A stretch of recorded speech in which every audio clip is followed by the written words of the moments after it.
What's up, everybody, and welcome to the channel. As we prepare for another Champs weekend, I wanted to go over my 4-2-1-3 tactics, and I put it through the ultimate test in preparation for the weekend. Like, I already knew the answer, but it is great to show you all just how powerful the 4-2-1-3 is in case you don't know. Now, the code for this will be in the comments. You can just copy it, paste it in there.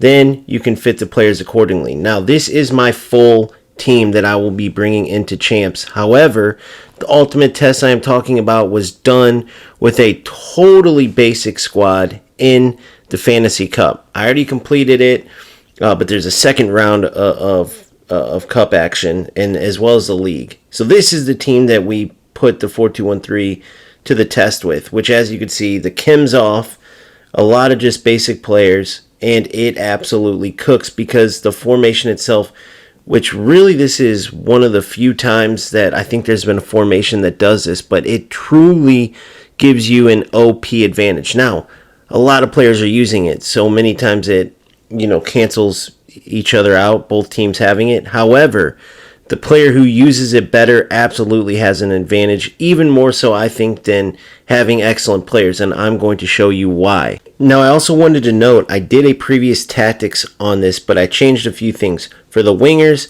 I put their player role on roaming, and for one of my CDMs, I have them on deep lying playmaker and either roaming or build up. Those are the two options, but previously I had them both on defending and ball winning CDM-wise, and my wingers were on inside forward attack. Now, let's get into the action. These balls right here, over and over again, are going to be the problem for the opponent. That ball right there was from the wing, and you see this perfect line. Now, if you move that over to the center, to one of my CDMs holding the ball, and you're going to have that same line through to your attackers, but on the left wing, the striker, and the right wing. The opponent is simply not going to be able to manually cover all three of those seams that you can play the ball through. You see here again, this one is from the winger to the striker, and the defensive stability is so strong with those two CDMs that you're not sacrificing anything in the back.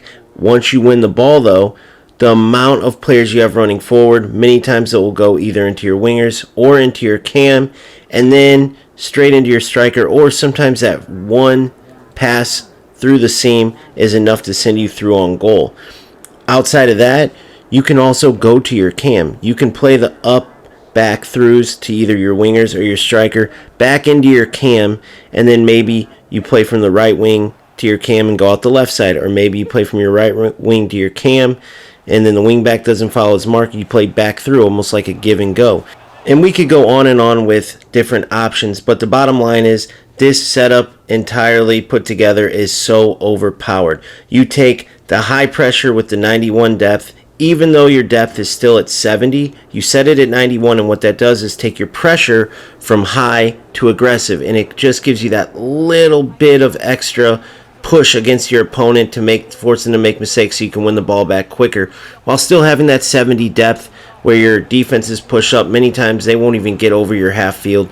You will win the ball back. Then, since you have that counter setting on, the minute you win the ball, you have your attackers making those darting runs forward, and obviously you can manually adjust them, but because of the counter setting, they're starting runs. Sometimes you don't even have to. They're just running right through those seams.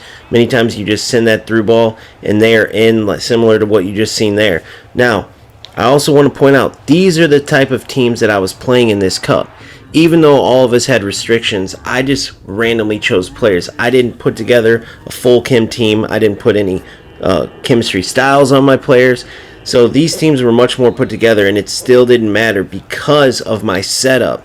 Obviously, you do want to have a good team, and you put that together with this OP formation and tactics, and you are set for success. But I'm just saying that even with this terrible team off chem, the formation of these tactics made it to where I was still able to cook. So I just wanted to point that out. These highlights are from an off-chem, low-level team. Imagine putting your top squad in. You will be ready to go for champs and beyond. So, good luck, get to grinding, have some fun, and I will see you on the next one. Peace.